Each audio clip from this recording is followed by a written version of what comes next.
Assalamualaikum warahmatullahi wabarakatuh. Selamat malam semua teman-teman ya. Ketemu lagi dengan saya Ahmad Rais Ruli di mata kuliah Logika dan Algoritma ya. Langsung masuk ke pertemuan ke-14 membahas tentang metode Grady. Oke. Nah di sini sebentar.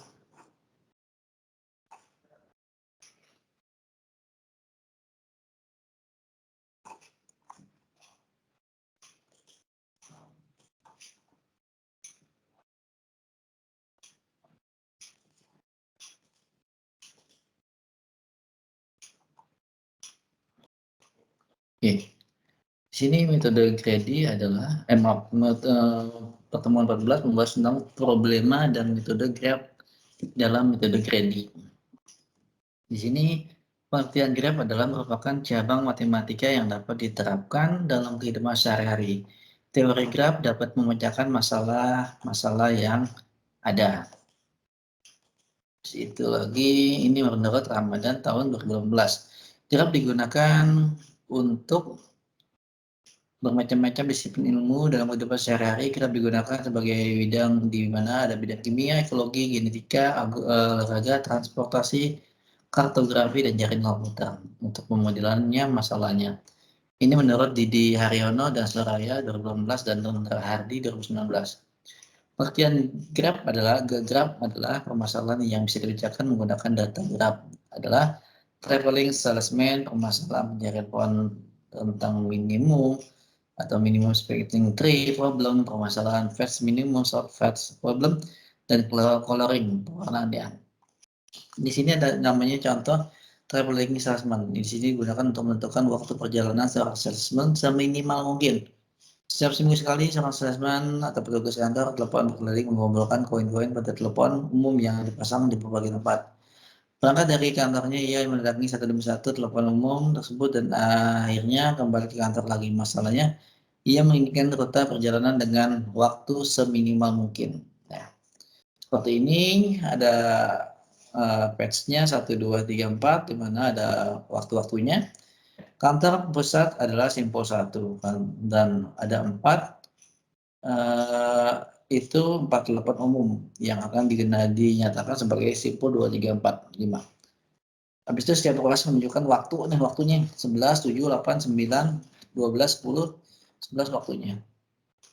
Nah, langkah yang pertama dimulai dengan simpul yang diibaratkan sebagai kantor pusat, yaitu simpul 1. Dari simpul 1, ruas memiliki waktu yang minimal. Yang kedua, lakukan terus sampai simpul tersebut satu kali yang nantinya akan dibentuk graph tertutup dan perjalanan ke kantor pusat. Problem yang diatasi dan menghasilkan waktu seminimal mungkin 45 menit. Nah, ini ya. Jadi ketika bisa mengunjunginya ya urutannya seperti ini. Dari 1 ke 7, ke 8, ke 8 lagi, ya. 1 ke 7, habis itu ke 8, 8, 10, 12. Ini adalah waktu minimum yang digunakan. Kasus MST minimum atau minimum spanning tree mencari biaya cost spanning tree dari setiap ruas S dalam bentuk pohon tree. Solusinya adalah dengan memiliki ruas yang memenuhi kriteria optimasi menghasilkan biaya minimum. Penambahan dari setiap ruas pada setiap ruas dapat membentuk graph yang menghasilkan biaya nilai yang terkecil atau minimum cost. Minimum spanning tree adalah kriteria dari minimum spanning tree. Setiap ruas graph harus terhubung, connected. Setiap ruas pada graph harus mempunyai nilai atau label graph. Setiap ruas graph tidak mempunyai arah atau graph tidak berarah. Minimum spanning tree adalah lanjutan proses total minimum cost. Terbentuk graph dengan tahapan sebagai berikut. Dari graph yang terbentuk, apakah minimum memenuhi kriteria MST? Lakukan secara urut dari simpul ruas awal sampai ruas akhir. Pada setiap simpul harus diperhatikan nilai cost dari tiap-tiap ruas. Ambil nilai yang paling kecil, jarak terpendek setiap ruas, lakukan tunjuk untuk sampai dengan simpul ruas tergambar pada spinning tree. Jumlahkan nilai cost yang dipilih tadi. Nah, setelah tadi dihitung-hitung, ada seperti ini. Ada namanya spinning tree 1, 2, 3, 4, 5, 6. Tentukan nilai MST minimum spending tree dari graph tersebut, tapi semuanya harus terhubung. Nah, penyelesaiannya adalah Yang pertama, graf perhatikan kriteria MST, minimum spanning tree. Pertama, graf sudah merupakan graf terhubung. Graf merupakan yang tidak berarah, masing-masing ruas mempunyai label. Menghitung MST dari setiap ruas membentuk graf dilakukan secara urut. Yang pertama, arus ruas dan S pertama sampai dengan S terakhir. Setiap ruas harus digambarkan dengan spanning tree yang terbentuk. Nah, ini ruasnya, tahapannya 1, 2. 1, 2, biayanya 10. 2 hubung beban aja, 2 ternyata hubungannya juga ke 1, ke 6, 10. Habis itu 36, 15. 46 adalah 20. Yang menghubungkan sebelumnya, 35 dan 15. Ketika dijumlahkan semua, hasilnya adalah 105. 10 tambah 25 tambah 20, 55 tambah 50, 35 ditambah 15, 105. Ini adalah spanning tree-nya. Short fast problem, menghitung jalan lurus terpendek dari suatu graf berarah. Kriteria dari short fast problem atau SPP adalah setiap ruas graf mempunyai nilai label graf. Setiap ruas graf tidak harus terhubung. Setiap ruas graf harus mempunyai satu arah graf. Nih, ada short fast problem. Nah, ini hitunglah jarak satu persatu dengan arah yang digunakan dari setiap ruas. Arahnya itu. Perhitungan dilakukan terhadap graf yang mempunyai jalur awal dan akhir. Pertama, urutkan sampulnya AB, AC, AD, AE.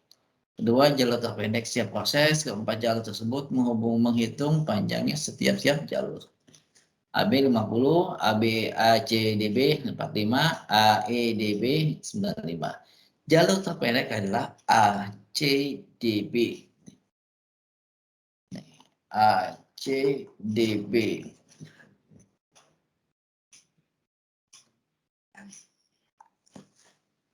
Langkah kedua, penyelesaian AC. AC 10. Habis itu ABC 65, ABCDE BC 105, AED BC 110. Jalur terpendek A tujuan C adalah ya langsung A ke C. Tuh. AD, nah AD lihat nih. AD lihat ACD 1025, ABCD 160, ABCD 80, AED 75. Yang terpendek apa? Ternyata ACD, pilih yang 25. Keempat juga AE, A ke E, A ke E 45. Yang lain lebih besar, pilih AE langsung. Jalur panjangnya atau tabelnya seperti ini, AC, AD, AB, AE. Jadi dari A ke C, A ke D, A ke B, AE juga diberikan. Coloring atau pewarnaan adalah problem pemberian warna kepada semua simpul sedemikian sehingga dua simpul berdampingan. Ada ruas berhubungan dua simpul tersebut mempunyai warna yang berbeda. Banyaknya warna digunakan diminta seminimal mungkin. Pola lampu lalu lintas seperti ini coloring A, B, C, D. Tentukan pola lalu lintas jumlah fase minimum dengan setiap fase tidak ada pekerjaan yang saling melintas pekerjaan dibolehkan. A, B, A, C, A, D, A, B, C, B, D, B, E, C, E, D. Langkah penyelesaiannya adalah tentukan simpul yang diperbolehkan untuk meletakkan simpul bebas. 2. Tentukan ruas yang menghubungkan dua simpul yang menyatakan dua perjalanan saling melintas A, B, D, E, C, A, D. Beri warna pada setiap simpul warna biru. Bila simpul berdampingan maka warna lain. Bila simpul tidak berdampingan dikasih warna yang sama. Kalau enggak berdampingan yang sama. Kalau samakan pada yang sama. Kita lihat bahwa simpul A, B, B, C, dan E, D tidak dihubungkan dengan satu ruas jenis. Untuk simpul tersebut tidak pernah melintas yang namanya perjalanan lain. Dan simpul tersebut selalu berlaku lampu hijau. 5. Tentukan pembagian masing-masing simpul yang sudah diberi warna putih, A, C, A, D, hitam, B, D, E, B, merah, E, C. Penyelesaian masalahnya adalah pembagian simpul berdasarkan yang tidak langsung berhubungan dengan seminimal mungkin. Bisa dilakukan dengan beberapa kemungkinan. 6. Dari langkah kelima diperoleh 3 fase sehingga kita dapat simpulkan keseluruhannya situasi dan hasilnya dapat dinyatakan. Yang pertama ini. Fase 1 hijau AC, AD, AB, BC, dan ED. Merah EB, DE, B, dan EC. Fase 2 hijau dan merah, di mana hijau EBD, EB, AB, BC, ED. Merah AC, AD, AIC.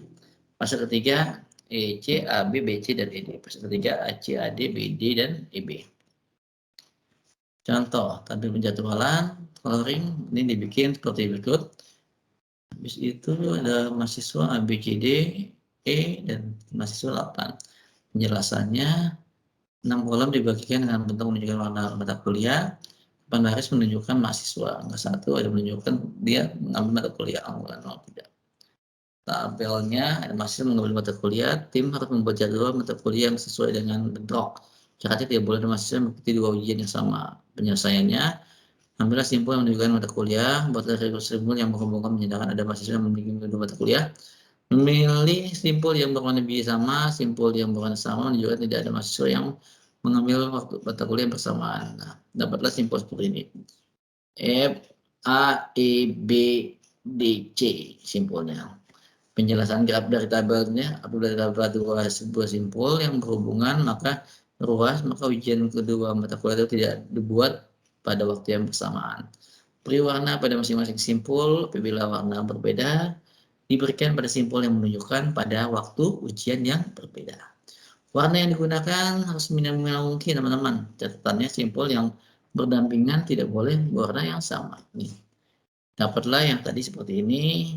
P warna putih, M warna merah, H warna hijau. Ini adalah tabel penjadwalan ujian.